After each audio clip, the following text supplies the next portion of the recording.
Welcome to the season finale of the Vampire Lestat, The Failures. We spent this season chasing glory, art, and the intoxicating heat of the spotlight. But tonight, we don't look at our triumphs. Tonight, we look at the dark abyss of our defeats. But a mortal's failure is a temporary bruise. A vampire's failure is a monument that stands for centuries. From the ruins of the Theatre de Vampires to ghosts that still haunt my own maker's name. We're going to strip away the glamour. We'll examine the cracks in the porcelain. So turn down the lights, open your veins, and let's explore the failures. All right. Let's dive right into the season finale. The first thing that I wanted to kind of take a look at was kind of how the cinematography was as far as like all of the gore. So initially, how did you react to the graphic reality of Louis and Lestat's severed heads?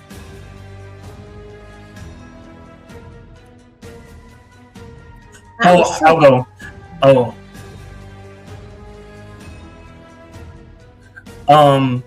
So going back to the previous episode, basically I was like, no, this can't be.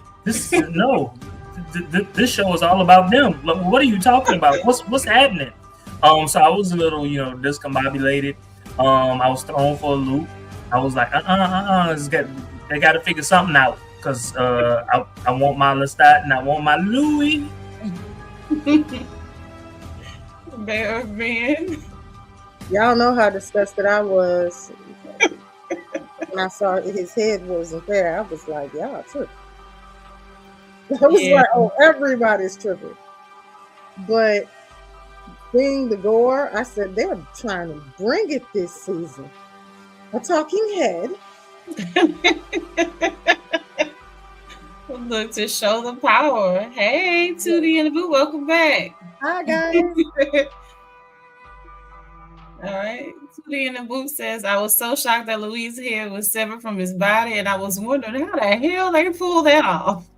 Dang. And brought the body with him, y'all. And made it stand right. Some sick things. And I love the way that they kind of weaved it in with the, okay, if you weren't Lestat's fledgling, you'd be dead already behind this. But you're lucky that he drank of Akasha, because we wouldn't even be right here talking with your head on a spike. All right. Which really made me think, how powerful is Lestat? Like, he that dude, like, for real. So, so he is very powerful. His maker was powerful. He also had the blood of Marius, running through him. He had the blood of Akasha running through him. Very powerful blood in him. And that's why, what's his name? Armand told him, if you weren't Lestat's fledgling, you wouldn't be alive right now. Right. For me to give my Armands. Crazy. Ooh, all right. So next question. So with that being said, did the visual of Louis' head, like staring back at his own torso, push the show's gore limits? And I think Erica, or Bear of Men, kind of alluded to that just a second ago with them pushing the gore limits of the show. Any additional? I enjoyed it. This is a show about something gruesome anyway. So it freaked me out at first because I was like, they have him sitting here talking too? Oh no. But at the same time, I was like, nice touch, because it's not like I'm really grossed out. It was just like the whole idea of what he was trying to do to Louis was gross. Yeah. So I agree with Bear of Men. It wasn't like really gore. Well, it was gory, but I wasn't grossed. It was just like, dang, they going there with it. He had control over his body, and it seemed like in an instant he still had control over Regina's body, because remember, Armand told her to sleep, and so she she had the knife like this, but she wouldn't cut, and it looked like Louis was trying to stop her from cutting herself. So he still had some power in him. All right, you want to get to some of the comments before the next question? Hey, Books, Girls, and Pearls. She says, Armand got a man and an apology in this finale. Even gremlins have more game than me. Oh, no. Cut it out. All right. Tootie in the booth says they were broadcasting that too. Who is in Budapest researching vampires and the ways they can survive? Interesting. That's an interesting point. But you know, it's also like a callback to episode 1 of this particular season. Clearly, you know, there's a market for whatever it is that vampires have, and Armand availed himself to it. All right. Hey, Tootie in the boot says, I think this season pushed the gothic horror limits in general. The revenge porn being released last episode was one of the scariest things to happen in the show, in my opinion. I couldn't stop crying. Were you really crying or crying from laughter? I was so sad for him. I was like, that has to be the most horrible thing to witness play back and know that it's horrible. And to know that you did it, it was gross. Yeah. I like you just think about it. Armand orchestrated all of that and followed all of them. It was almost like what Lestat and what's that girl name? The girl he turned that was sitting at the table? Antoinette. He did a Lestat. Better. He did it better. He did it way better. He did it better. It was monomaniacal. It just really made me realize that there are levels to being unhinged. And Armand showed he was top tier. Top tier unhinged. Like, Lestat was right. He's crazy. I was never in love with this guy. Oh my God. Almost like you put it on him one time and now he's like, you know that I love you. I never told him that. I never reciprocate. He just keeps going. Tootie the boo say Armand ain't pulling a stat. He pulled a book Armand. It is the thing. All right, let's get to the next question. So we have Daniel who's carting around Lestat's head in a bowling bag, which balances a bit of dark humor with absolute morbidity. Did this mix of horror and absurdity land well, or did it distract from the visceral shock? So him carting that head around the bag, did it land, or was it just kind of like, good deal with it? You know what? I think what I would have liked to have seen was Daniel and Armand in that same space with Louis and Lestat, because that would have been chaos on top of chaos. You know what I'm saying? Having them separate was, you know, it was like, I don't know.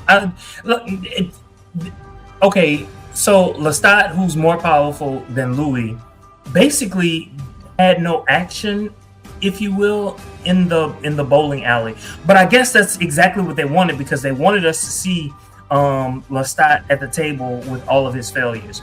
So I get it, but I don't know. Just having Daniel off to the side with Lestat, it was kind of, I don't know, anticlimactic, if you will.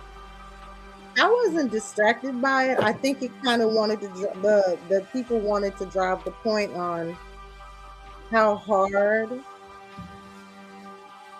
Daniel took that one interview where he thought he got the truth out. And it kind of shows that Daniel's a little loony too.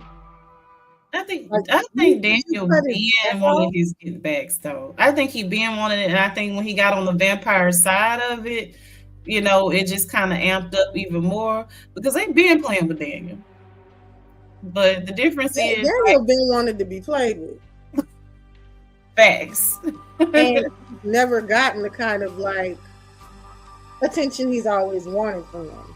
So that might be the big climactic point for Daniel, And I think they wanted to show like look how far he's gone. And then like how far up under Armand's control he's in now. Like so your team Armand this hard. Where you're walking around with Lestat's head, like Lestat did something to you really. Because Lestat didn't do anything. It was definitely Armand and Louis. He didn't do shit. He did not tell you anything on camera. Look, he didn't even know you. Right. Whoop-de-doo. He didn't give you an interview. So, my God, you really thought Lestat was going to make himself look bad on TV on purpose? All right. Tootie in the boot says, I don't think it distracted from anything, and they took Lestat's head further away for the experiment that they were doing on Louis. Who the hell is Armand working for? The Legion. Armand is working for himself. Yes, he has a legion behind him. Armand is working for himself. The Legion of Crazies in his head. All right, so Daniel is petty as hell, and he's gonna die because of the shit that he tried to pull or almost die. Again. All right, so the finale features Dr. Farid, who we've seen across other episodes, monitoring Louis' vitals via tubes and hookups in an empty butcher shop. Did this clinical science fiction approach make the body horror feel more grounded and unsettling than standard vampire violence? I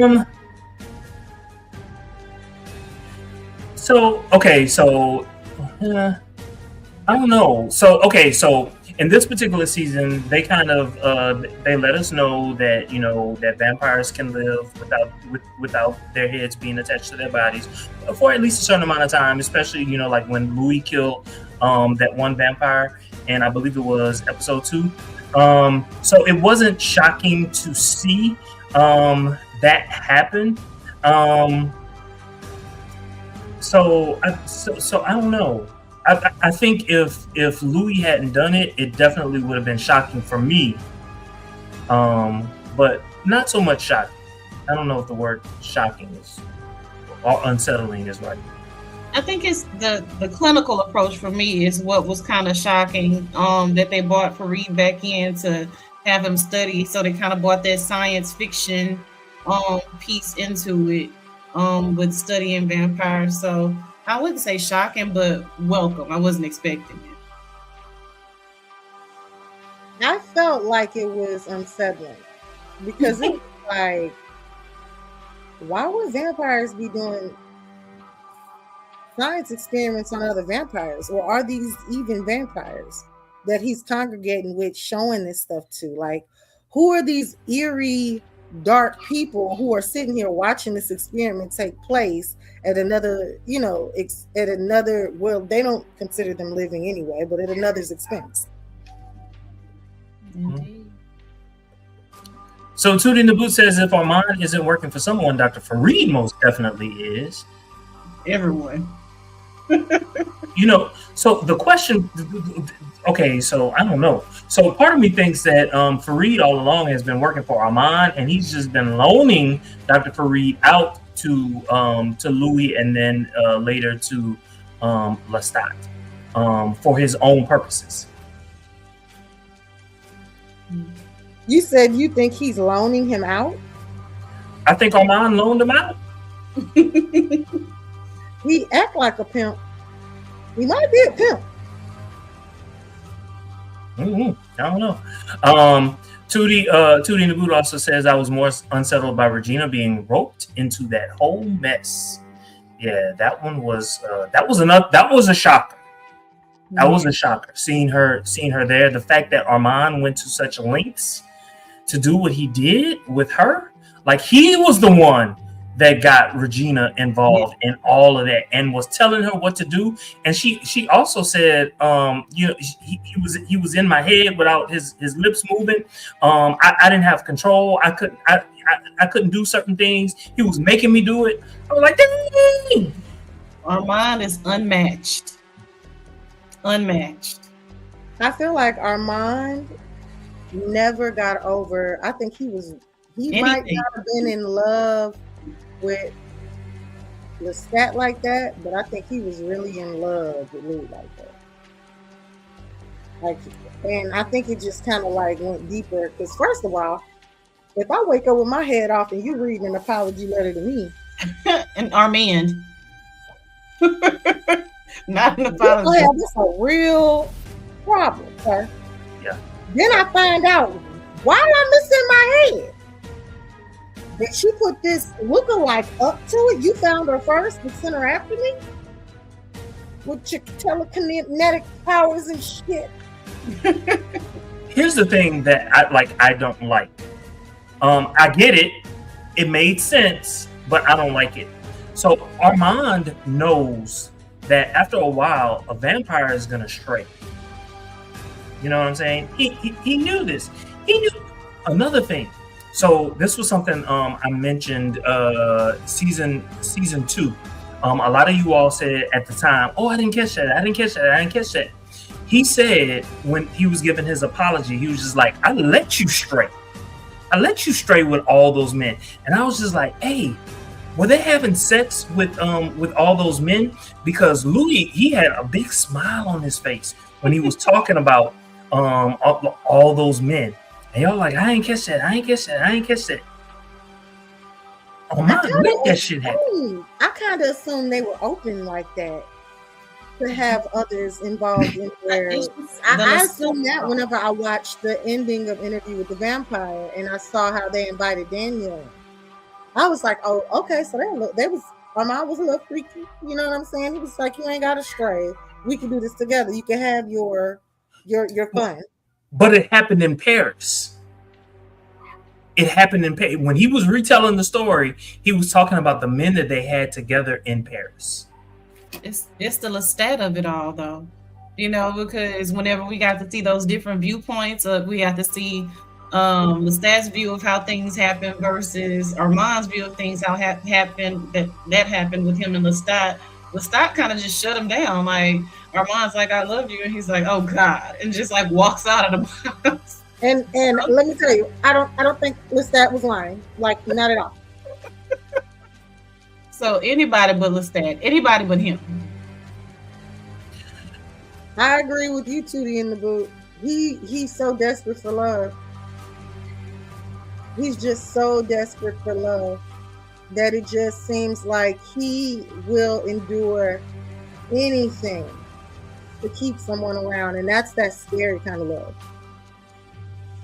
Because look where Louis ended up. Freaking his head's cut off. You're threatening this lookalike. You pretty much made the lookalike come after me, and she's sitting here about to die if I don't write you a letter that I don't mean. But at some point, I'm gonna tell you I'm sorry. So you let that girl go? What the hell? So Books Goes to Bird says, "Yep, Louis brought his boys with all those photos he showed Daniel, with Daniel not realizing he was one of Armand and Louis' boys."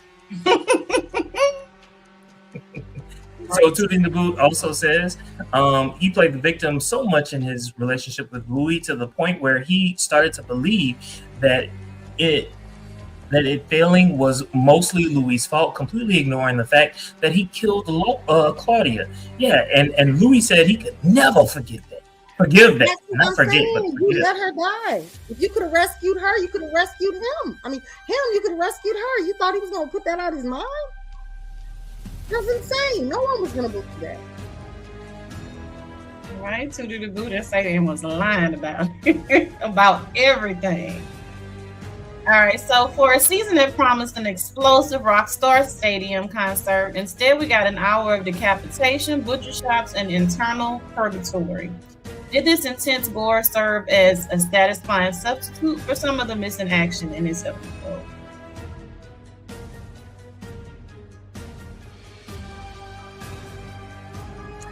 Okay, so I'll go. I don't know. I'm sorry. I start off all of my comments with I don't know. I just okay. Yeah, I noticed the gore, but the gore wasn't doing it for me at all.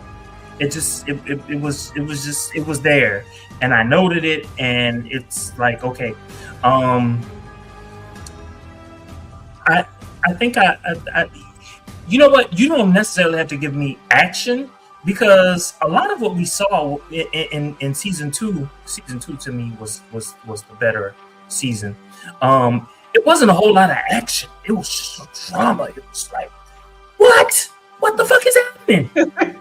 You know what I'm saying? And I guess it just wasn't a lot of what the fuck is happening. Yeah, the only thing that made me go, what the fuck was happening, was when I was seeing this purgatory situation, and some of it I couldn't follow. Because I was like, wait, what? And I have to rewind. And then I'd be like, wait, what? And then I have to rewind. And I was like, wait, what? But ultimately, I don't think that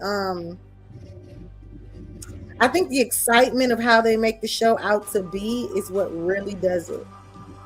Instead of, I think the storyline is what pushes it instead of just the gore. Agreed. I'm pulling a Brittany. I agree with everything that Bearman and Jermaine said. All right. We have a couple of more comments, Jermaine. Yeah, so allegedly Arcane said, booze, I'm just listening. So Tootie the Boo said, I never expected that final concert, and I'm glad that they didn't attempt to cram it into the very last episode and instead showed the aftermath of Akasha's reign. My jaw dropped on the floor. Honestly, I didn't know if it was the aftermath of Akasha's reign or if he was dead. What the hell? I was like, what the hell is this? You woke Akasha up with all that foolishness because you did that concert. Thank you for clarifying, allegedly Arcane. All right. So let's move forward to a little bit of this trial with the Brat Prince. So Lestat, we have him at the long table with all of his quote unquote failures. How did Lestat process in his mother's lifetime of abuse change your perception of his trauma? We've kind of talked about this in the past. Yeah. So I think for me, it was like, okay, you're finally getting there. And I think me as someone who's watching this, for me, it was kind of like, okay, been there, done that. Why are you bringing this up? Unless he had in that time, in that dreamscape, I'm going to call it a dreamscape. In that dreamscape, he had said something or did something about it. We kind of saw it after the fact. But in that moment, he didn't really do much about it. For instance, even Magnus said, you're making another wrong decision. Yes, because unseated Magnus to have his mother be the chair of this whole crazy long table discussion that's going on. So I guess to me that spoke even more to the trauma. So we're staging this Lestat intervention, and you want your mother up here? This is so weird. Any thoughts, Bear, man? I thought that the failure was hers. That's how I interpreted it. Like, she created him, so I saw it kind of like the failures were really on her as a mom. You raised this damn monster. So Tootie the Boo said, oh, I'm so sorry. What'd you say? And you molested him. Ain't no telling if that was the first time she had touched him inappropriately. Well, she said, well, no, I was about to contradict you, but then she said in the episode, he didn't have a. What were her exact words? I don't want to get it wrong, but to the effect of he didn't have a problem with my hands over the past 200 years. lady. I was like, ma'am, that wasn't helpful. That added insult to grossness. That was like salt, pepper, and cayenne pepper on top of what's already nasty. You could have held it. It was funny though. It was funny. One thing about it, it was funny. So Tootie said, "That's hilarious. Baron Lestat wished he was dead. That's for damn sure." And like, kill me already. Mm-hmm. So Tootie also says, for Lestat to understand his trauma, he had to actually view what his mother has done to him as abuse. For the longest time, he did not, and only viewed her as one of the many chainsaws he juggled. Indeed. Honestly, I agree with that. If that video wouldn't have came out, I don't think he would ever. Well, you saw he was always trying not to do it, but he had this weird jealousy going on that he couldn't control because it's weird, you know. And he's been doing it for 200 years, so there's that. And so I don't know. And he tried to justify it so bad, it was crazy. You're not gonna be able to justify clapping your mama cheeks. I see no way. So Carolina Mark, I'm gonna just say Carolina. So Carolina is asking, is episode 7 the last one of the season? Episode 8 doesn't exist this season. This is the last episode of the season, Carolina. Don't worry, Carolina. I'm tired of them too. You used to get like 20 episodes. Then they cut us down to 15. Then they cut us down to 10. Now they giving us. Then they start giving us 8, which I thought was like, y'all trying my patience. Y'all better make these episodes longer, not 7. Not unless you're Tyler Perry. Then you get 40 episodes in one season. And they playing in our face. Mm-hmm. For such a great show, we only get 7 episodes. I mean, Absolutely. Yes. So Tootie in the boot says, Gabrielle is saying that was Lestat still trying to justify the abuse in his head. Don't forget that wasn't the real Gabrielle. Agreed. Agreed. Okay. Carolina says, this is true. Many people don't know. What many people don't know is abuse and more when it comes from our parents. That's true. Okay. Carolina says, abuse coming from our parents is even worse to realize and break it because we love them, but their abuse is wrong and hurtful. Echo there. Honestly, it made him seem more human. That's how I viewed it. Like him even calling her to the fair, because at first he just thought she'd defend him, but in his head it started to play out a little different. All right. So at this surreal feast, did Lestat turning his trial into a performance prove he cannot change? So he decides to get up there and grandstand after all of that, all of the failures that is slapped in the face with. Okay, so I'll go. Oh, okay. His failures, though? Huh? Are they all his failures? The person who created him, that's not his failure. He reconciled with Claudia through his music. That's why I think she didn't even show up to the dinner table, and she cussed him out in person. When she was summoned as a ghost. Some of the things going on at that table weren't, to me, his fault. Well, even if we take him out of the table when he gets to that actual like pseudo concert that he's at, and he sees all the failures there. Of course, he can't change. He can't apologize for being who he is. He tried. He can't. He and he's not. Yeah, He can only be him. I disagree. Only because in his haphazard Lestat fashion, he at least addressed it. Like, hey, it could have been, okay, this is just some random person I drained. Don't remember him from Adam. I'm just frivolously killing. He remembered these people. He remembered the situations, or even, hey, did this person get the gift that you were supposed to have for them or what have you? So I I don't think this proves that he can't change. I think it proves quite the opposite.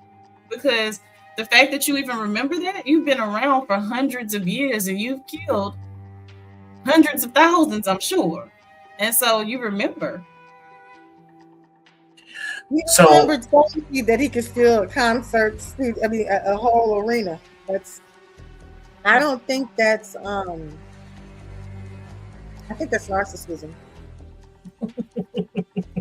So I apologize. I was responding to a text message, so I didn't really hear anything that you all said. So I'm going to say this, and this is how you know that I'm telling the God's honest truth, because I didn't hear what you all said. I think Lestat refuses to change. She's like, fuck y'all. I don't give a fuck. I'm going to keep doing what I've been doing because it works for me, goddammit. And I'm dying anyway. And I'm dying because this is the solo song. Right before I go, I'm going to tell you where you can take it. I did it my way. Me. So Tootie the Boo says, and it isn't as easy to break away from them since they're family. Agreed. Tootie also says, I love Lestat being like, nah, actually, y'all are failures at first. Okay?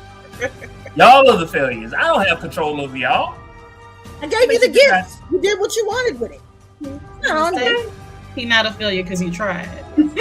Okay, so, I flew you 10,000 feet in the air and I dropped you. Okay, you lived. But did you die? No, you ain't die. Your bones shattered. You was using a bed for a couple of weeks, months. Who cares? You're still alive. You learned not to trifle with me. Okay, you were the one putting hands on me. I did. I said I love you, and I said don't fuck with me. And I said I ain't what you want to play with. As much as I love Louis, right now I'm a Lestat fan. Listen, I love my French rap. Let's be clear, and I love a villain. I do, and sometimes I just feel like it doesn't matter how people see it.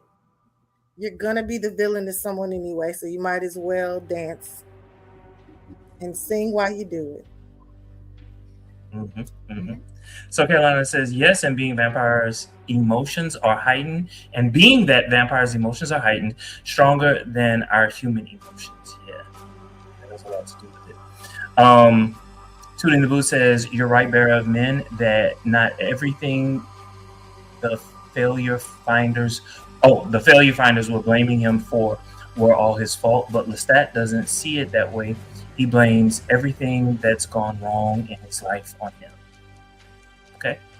I'm sorry, what'd you say, babe? I said he gets that from his mama, blaming everything on himself. If it doesn't go right, he's a cabbage. Tooting the Boot also says him turning the confrontation into a concert just goes to show how he copes with his traumas and failures. Carolina says, I like the fact that Louis' actor looks like my brother that I had. He died a long time ago. Even his green eyes, Louis reminds me of him constantly. Oh my goodness. Personal connection to the show. I love that. All right. So this next question we can actually skip because we know that she really wasn't there. So did Louis admitting Lestat is his true love finally break Armand's hold?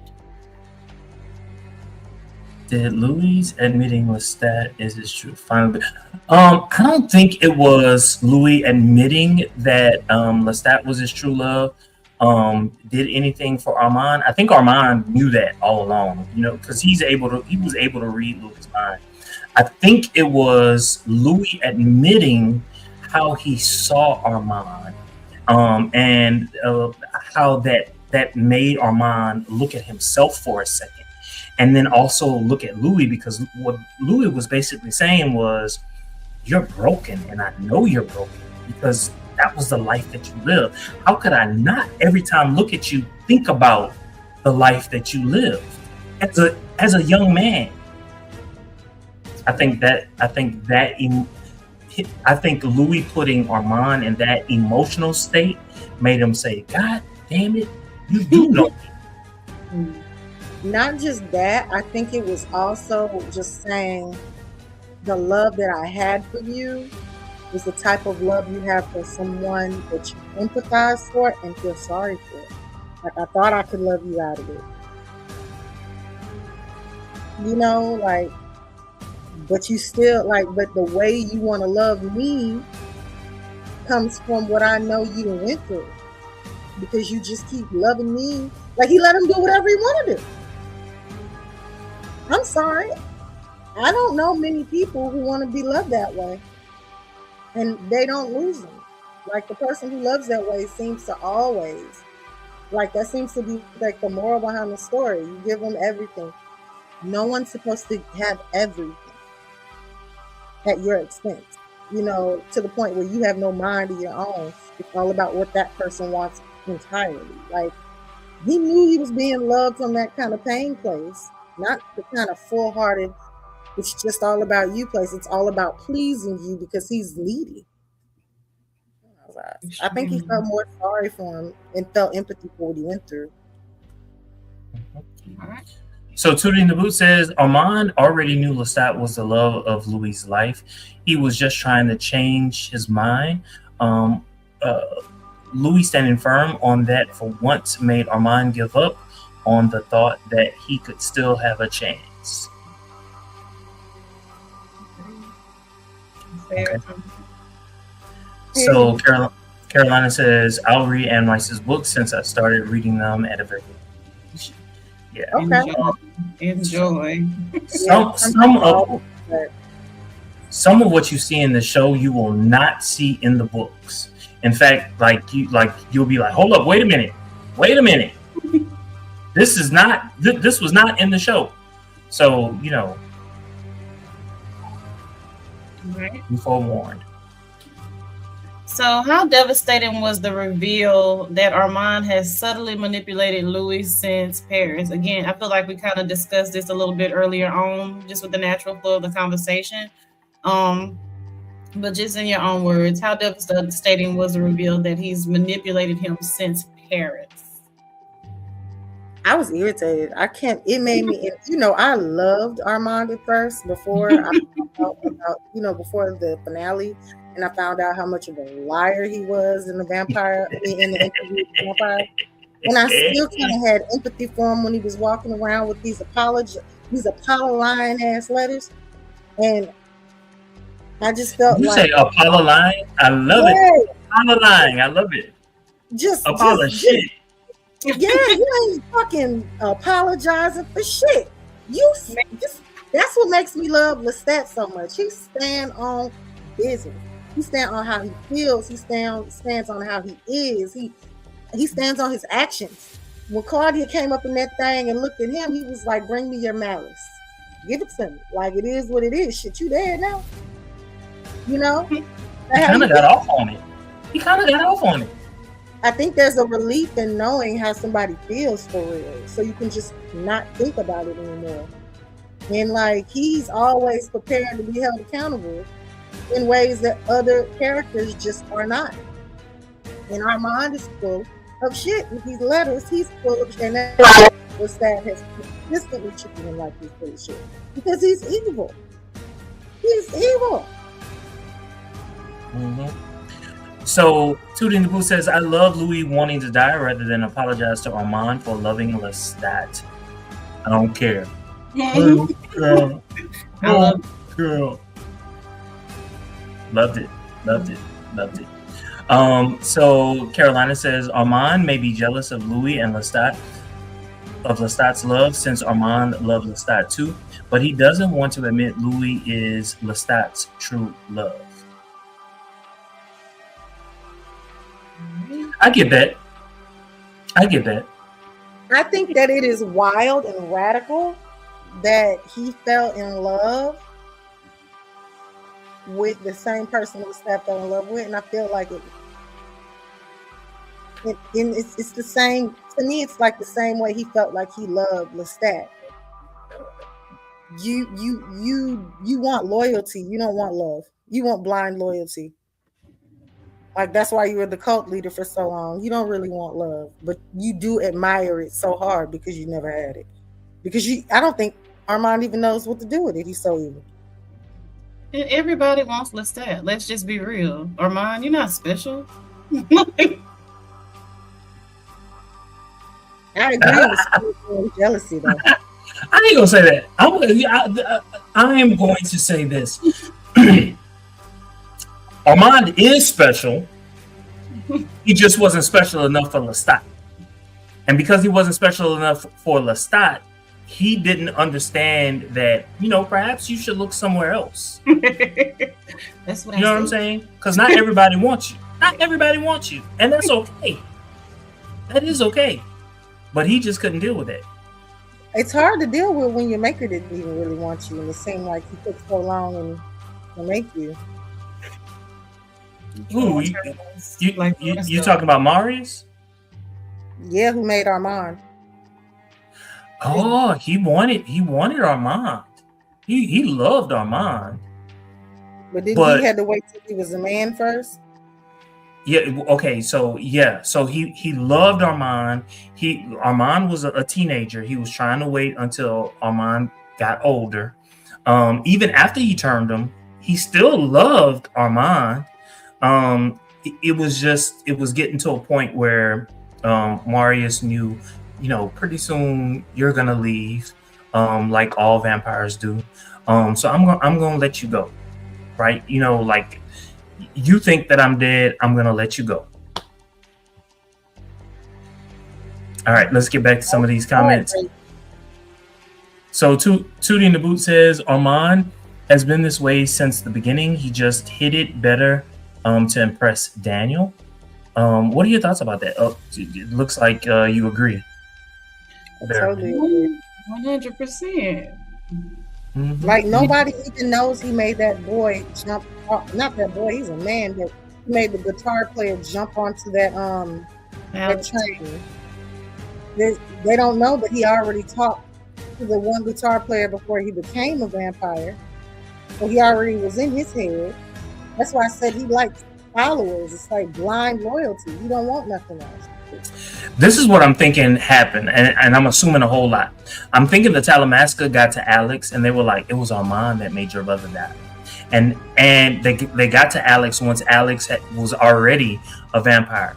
And so at that point, Alex is just fucked up in the head. You know what I'm saying? He's fucked up in the head because, and at the same time, I have to follow you. And I think that's how and why he was with Daniel, because he was watching Daniel with the head. That's what I think. Don't know. I think that's a solid theory. It just makes sense because if I know you killed my brother, I need you to account for that. And so that makes sense because he is kind of standing by when Ragnar James comes in, what have you. So so you think he had nothing to do with the plot of cutting the heads? No. I think he knew. I also think the Talamasca knew because he knew, which is why the Talamasca, they knew the plan and they knew, they knew what to do. Okay. All right. So Tootie in the Boot says Daniel wasn't falling for the act though. So I want to know what act are you talking about? That's probably when Daniel, when Armand was making his amends after having this 12-step program. Oh, okay. Daniel spazzes out on him. Oh yeah, Daniel going ahead. Mm-hmm. So Carolina says Daniel is Armand's true love. I liked a lot to see that in the books, which is a response to Tootie in the Boot. Tootie in the Boot says, I don't ship it personally, but they're a match made in hell. I agree, Tootie in the Boot. Burn together. Okay, but just realize, if they're going to be somewhat consistent with the books, Daniel and Armand are going to be at Lestat's side when Akasha comes. Yeah. Tootie in the Boot says part of the reason why Armand became obsessed with Louis is because Lestat truly loved that man and found him fascinating. He wanted to know what was what.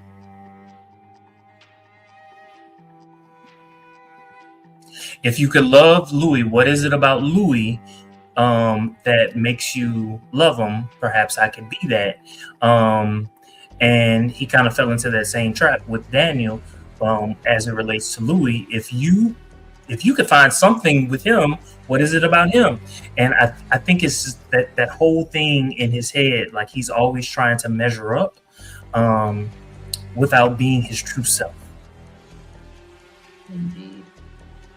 So Carolina says, I think Lestat had an anxiety or panic attack when he talked to Louis.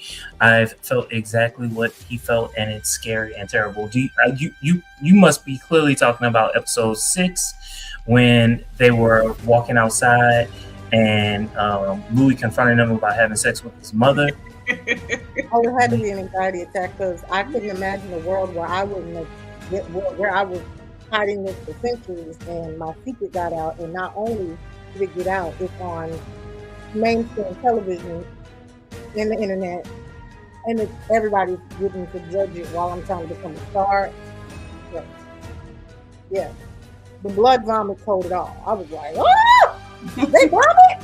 Richie. You should. You damn well should. He couldn't breathe. I was like, ooh, this is realistic. So Carolina says, the heart beats too fast and too strong, and the feeling that the throat closes and it becomes impossible to breathe, and it looks... Oh, you're talking about what it feels like when you're having a panic attack. Yes. Food in the Boot says, Marius fell out of love with Armand after he became the coven leader for the Children of Darkness. Marius was disgusted as fuck. Oh, really? Toot in the Boot says Armand was no longer the innocent, loyal Armadio. I'm trying to remember what his name was in the book. That he knew and loved to abuse. Marius has done Armand the dirtiest out of any and everyone, period. Now, why do you say... Okay, so I haven't read later books, but I wonder, Tootie, why you say that? What happens in later books? Carolina says, I forgot that detail. Marius was a pedophile with Armand. He was abusive too. Armand was only 17, if I'm not wrong, in the books, and Marius is a grown man. It's disgusting. Yeah, he was having sex with Armand when he was 14 years old. That's crazy. Cringe. That's fucking crazy. Mm-hmm. All right. Anne Rice know how to take it there, don't you? Okay. No limits. So getting back to some of the questions, in which I feel like we kind of discussed this a little with Daniel Malloy, him actually carrying Lestat's head in a bowling bag. What does this say about their dynamic? Or Daniel's delusions of grandeur? Fuck you, bitch. Fuck you, grand. Utmost disrespect. Daniel wanted to feel power. Like, Daniel, you still ain't shit. You can be wiped off the chessboard just as fast. In fact, you're not on the chessboard. You're on the checkerboard. He's mad because he doesn't have a vampire gift that he could, like, use. You know what I'm saying? That's what he's upset about. Blame Armand. His is gonna come because think about it. So it took Louis, I don't know how long before he got his gift of fire. So for some reason he felt like it would happen automatically. No, it don't happen like that. Still a baby in these vampire streets. All right, so Tootie in the Boot says Marius did groom Armand, and he also turned a child that was basically like Armand's son and a girl that was basically his daughter without his consent, knowledge. Their names were Benji and Sabelle. Yeah. Mm-hmm. Tootie says Marius is a piece of work. Hell yeah. 100%. Got it. Moving forward to the next question. Why was Claudia skipping the table, the ultimate statement or on her power? So why would Claudia skip the long table discussion? And I think we already know. Well, this is part of Lestat's mind working anyway. But like, I think he already had the closure he needed with Claudia and how she felt. Yeah. Yeah. I think the reality of it was they were already using her as Regina. I mean, they could have pulled it off because Louis was in the butcher shop as well as at the table, so it could have been done. I just think that they thought, why she already got her closure, and this wouldn't be any type of closure for that particular character anyway. And I think considering what happened in episode 6, that was probably the best type of closure that she could have had, in my opinion. Y'all pulled me out for a seance. I said everything that needed to be said. I'm done with a lot of you. All right, so does the distorted memory of Nikki's death set up massive lies for next season? Assuming that we're having a next season. What do you mean distorted memory? There was a lot happening in this episode, so we kind of see some Nikki flashbacks here and there throughout the episode. So I guess kind of the whole ruse with how they did with Armand in this episode. Did we see some things with Nikki that were possibly lies about how he died? What did you see? Because you see, like they kind of kept throwing him in there. I can't speak to anything specific at this point, but going back to one of the other episodes where you see him kind of going crazy and cutting off his own hand, was that Armand too? Oh, that's what I kind of thought too. When I saw that man jump off that train, I said he killed Nikki.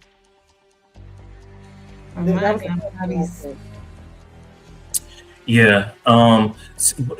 Okay, so as of right now, I don't know if they're thinking that Armand,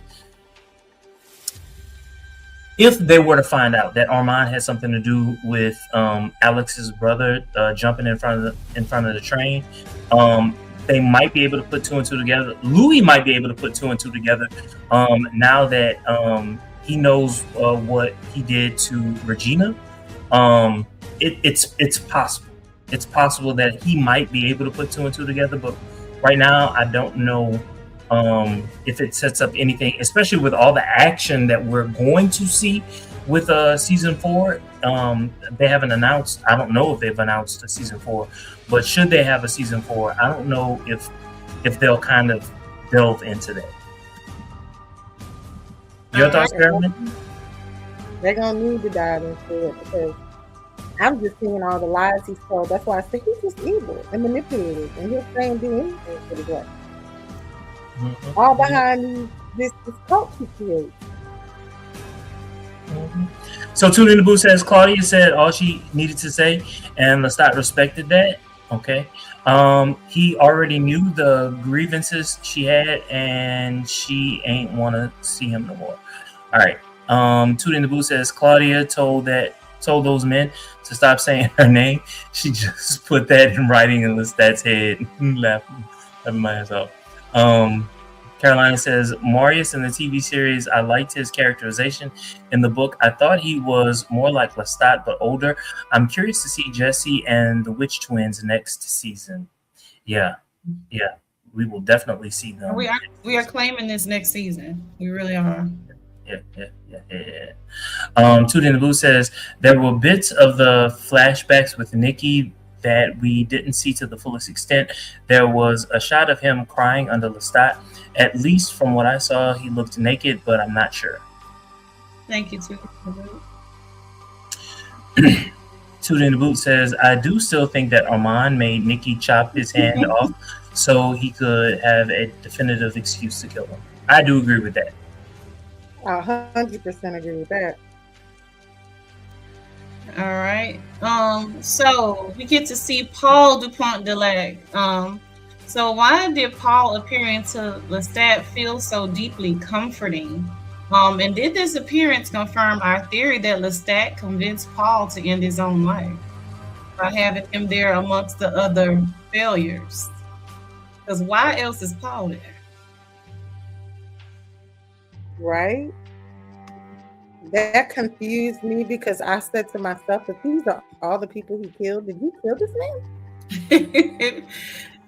Remember we talked about this in this first season, like I was like, I know you lying. That one best take to the grave because Louis ain't gonna forgive you for that. Oh, you gonna have to pull a full scale Armand. You know what? Someone said so. There were 3 types of people there: people that he killed, people that he did wrong, and people that he traumatized. One could say that Lestat traumatized him. That's a reach. That would be the only entry for Paul. What makes the most sense is that he killed Paul. But an entry could be that he traumatized Paul. How did he traumatize? Paul was hilarious. Now, I will say having him there was comforting, especially because of what he said, especially as it related to Louis. It wasn't our Father's way of saying I love you, and so therefore it's not his way. It wasn't our way, but it doesn't mean that he doesn't love you. And I still wish you were a woman. And black people gonna be black. You got to be some black writers in there somewhere. But I love the way that's something to say, boy. But I thought about deeply how black men are still to this day trying to get over the shell of being hard and tough all the time. So just think about how it must have been to be a black man during that time period. Of course, he's not going to tell him that. Mm-hmm. But I loved what Paul said. Paul said, but I love the way you loved him. And that was the most comforting part of it. That part right there, I love the way you loved him. But I still wish you a woman. Let's be very clear. What Lestat said too soon. Let's get to some of these comments. So Tootie in the Boot says, Paul showing up made me want to cry, and I almost did. I don't think Paul was a figment. I believe he was the real thing there to guide Lestat to the afterlife. Especially the way, like, the lights opened up as he was walking in, the lights opened up and he sat down and then he started talking to the birds. Yes, the birds just before he plunged to his death. Honestly, I never even thought that, but I like your take on it more than what I thought, Tootie in the Boot. More than thinking that he could have possibly taken his life, I like the thought that he was there to gently guide him to the afterlife. That's a great look at it. So Carolina says, I have Lestat's thumb ring, 1994 inspired vampire female version. I used tiny bat with Victorian design and black rhinestones with bat wings on the back of the ring. So Tootie in the Boot says, Paul came from heaven as far as I saw and was communicating with God to give Lestat another shot at life. He turned the phone with the timer on it back as far as I saw. Yeah, I did notice that as well. Carolina says, it's the claw ring. I mean, Lestat TV series would love my ring today. All right. Hell I yeah. want you to take a picture of that ring and put it in the comments for us to see it. I don't know if it could be these comments or on the internet, like or make it your icon. Yes. All right. So the grand finale and the post-apocalypse. So how shocked were you about the flash forward showing how Lestat essentially ruined the world? Were you expecting the apocalyptic scene at the very end of this episode? Oh. Okay, so you skipped the last one. Oh, that. Okay, so it was kind of in keeping with the book, of the books. That does kind of sort of happen because Akasha is having people kill men, and so I would see that I would interpret there to be fighting in the streets as a result, and so that wasn't so much of a shocker. It was just a reminder that this entire season has been a flashback. Yeah. Erica? I was wondering what he did. And it was, but then I did remember the way the show opened. It is supposed to be a flashback, so it makes me wonder. I thought he was dead, and maybe he was waking up in purgatory or something. But then I remember us talking about it when you said you didn't think he was dead at all, and that he was one of the people in the room watching. And people couldn't tell who he was. You thought he was like possibly one of the people from what's the name of that organization? Talamasca? Yeah, I remember you said you thought he could have been one of those, like the Talamasca guy. Remember a couple of episodes back, you said he could have been one of those people. Yeah, I said Lestat was part of the Talamasca. No, you said that he could have been masking as one of those people and in the room when they were haggling during that very first episode. Oh, okay. Album. But it made me, you don't remember that? Huh? But it made me think maybe he is alive. He didn't die. His stuff isn't for auction. And oh my God, he messed up the world. He broke it. He broke it, guys. So I don't know. I hope that's not the case. All right, so Tootie in the Booth says, Lestat once again blaming everything bad that happened on himself. Not that he didn't play a part in what happened. He did wake the queen, but the way he internalizes his faults is interesting. What are your thoughts about that, Elia? Sorry, I was on mute. I'm rereading. I'm sorry.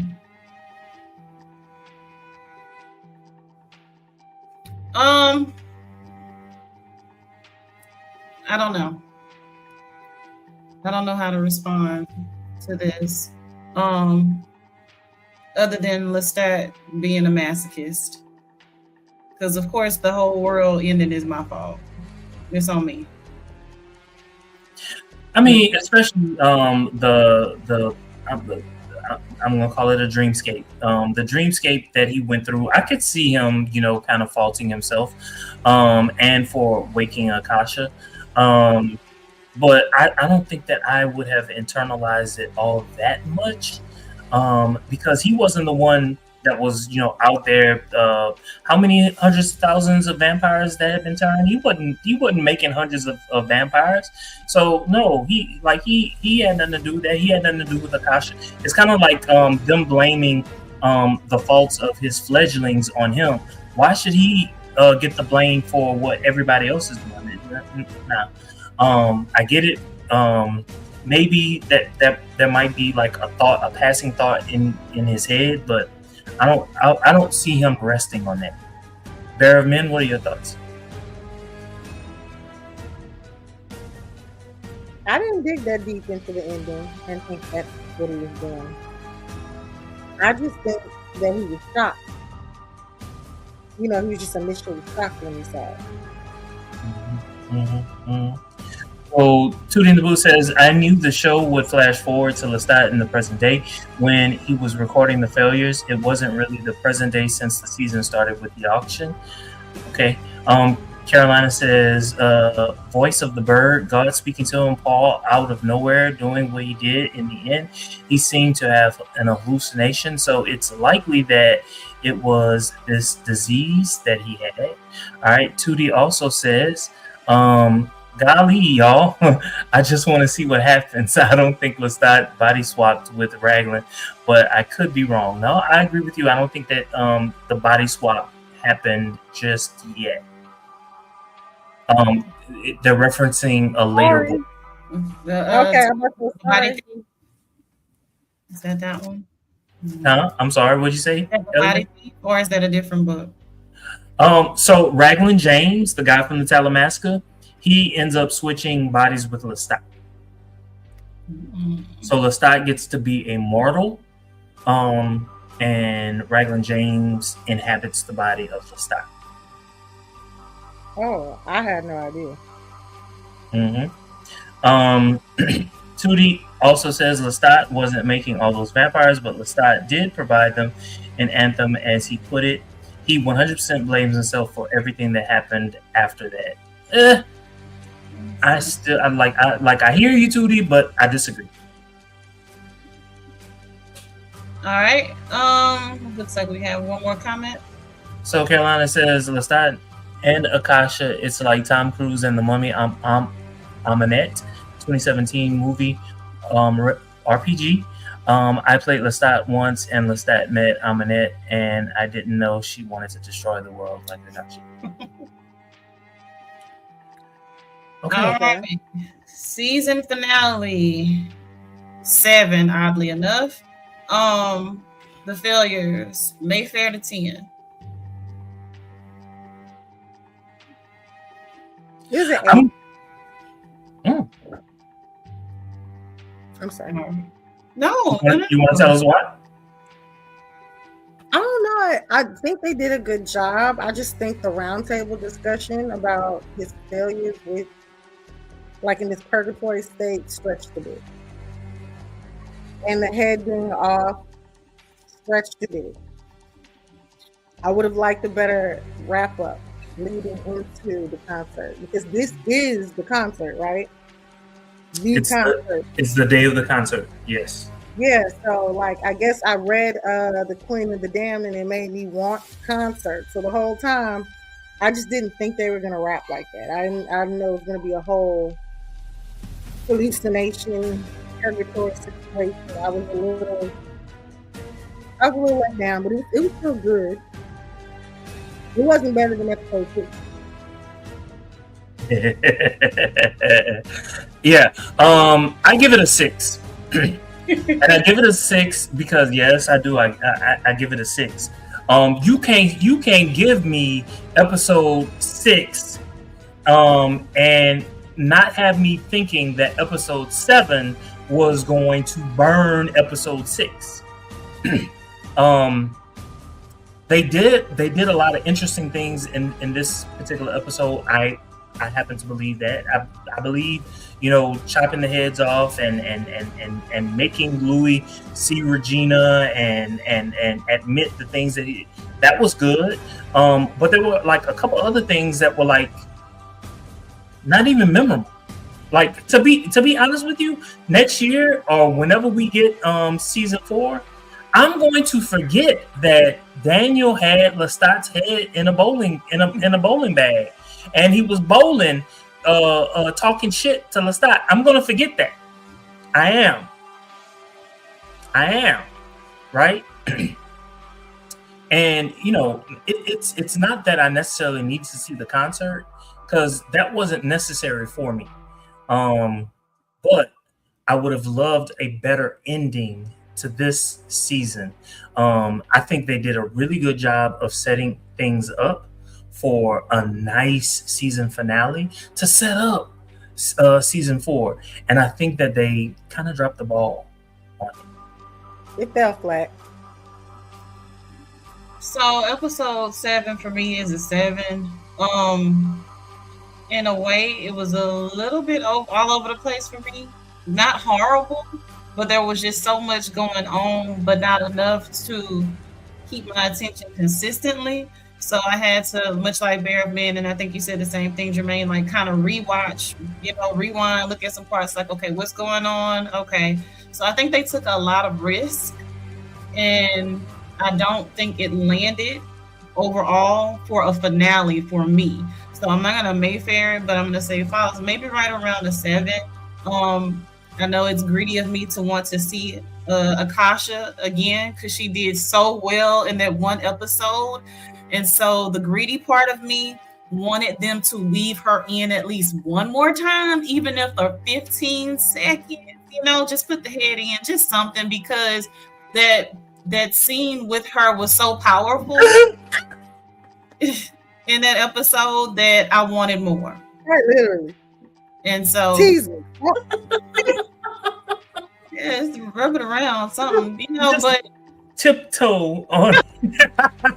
I'm asking, I'm a simple woman. But yeah, so it's Show just me all that. You gonna show me all that and then gonna keep it to yourself. Ain't gonna do nothing else. Because she killed. Show me that big ass monster and just give me the tip. No. I can't do that. It's sacrilegious. But anyway, so yeah, that's a 7 for me. Let's get to some of these comments. So Time Diver says, I'm late, but just wants to say I do not condone the actions of this vampire calling himself Armand. I'm mad this show won't even let me have fun defending a character as a bit no more.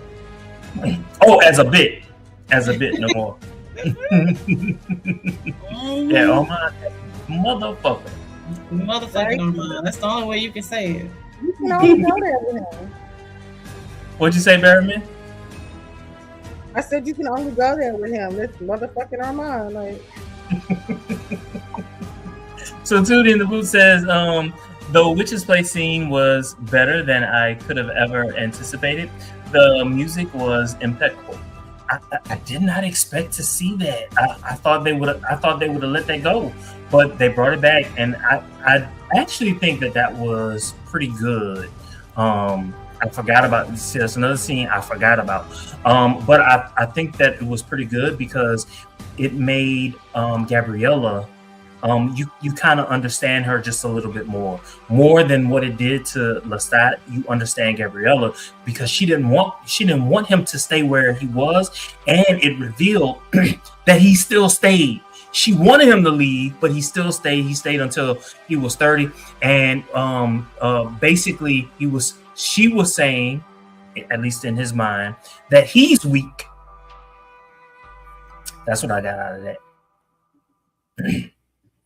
Allegedly Arcane says, wow. Tootie in the Boot says, I think this episode will be better on rewatch. To be honest, episode 6 was my favorite episode of the series. So of the series or the season. So yeah, it was never going to compare. I don't know which episode. Which episode is your favorite episode of all? I don't know. There's so many good ones. Out of all 3 seasons. I don't know. There's a couple. I don't know. I gotta go back and watch them all. Yeah. I ain't gonna lie. Episode 6 was a good one. It was a good one. All right. So Tootie in the Boot says, by rewatch, I mean after next season comes out, we have to remember that this is a 2-parter. Yeah. Tootie in the Boot also says it's a 7.5 for me as of right now. 7.5. All right. So averaging 7.25. That's where we're landing. Carolina says Louis' partner told me you're like Lestat, but female version, and I was like, oh no, not again, Akasha 2.0, but being a moment. Okay. Tootie in the Booth says, I'm so glad they're saving Akasha for next season. We need all the budget we can get for the Queen of the Dam. They made the best decision they could make with that, as much as I wanted to see her. You know what? That's a really good way of thinking about it. That's a great way of explaining why I didn't get my way, Tootie in the Booth. But fuck all that. Tuesday, You're greedy. Book her. But we are greedy. We want it. Mm-hmm. All right. Carolina says, I don't remember much of this RPG. I was only 17 when I played it. Okay. Honest Crown says, did y'all see written on the sidewalk in the final scene of the Destruction Aftermath? She is the answer. I need Queen of the Dam season to come quickly, because if I gotta wait another 2 years. Okay. I understand, Onyx. Yes, Onyx. And welcome back, Onyx. That's it. All right, there you have it. The Vampire Lestat.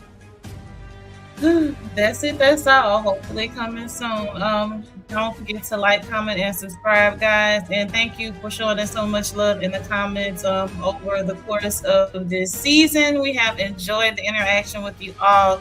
We are going to be covering the House of the Dragon tomorrow at 7 with Bear of Men moderating that. On Sundays, we cover Beyond the Gates, and we have more things coming your way. We got another comment that came through. Tootie in the Booth says, I'll wait as long as I got it for AMC to tighten up. Bye, y'all. This was fun. Yes, it was. All right, Jermaine Bear of Men, anything I missed about our upcoming show? Do you want to drop for us what we're covering? I mentioned House of the Dragon. In the replacement on Wednesdays. And if it's not been decided, that's okay. Oh, Cape Fear? Okay. No, I said Cape Fear. Okay, all right. So next Wednesday at 7 p.m., we will be covering Cape Fear. Okay? So next Wednesday and Thursday, we will still be here. So join us. Until next time, y'all have a good one. We've got questions, and we know you have answers, so make love to our senses in the comments. Drop them down below.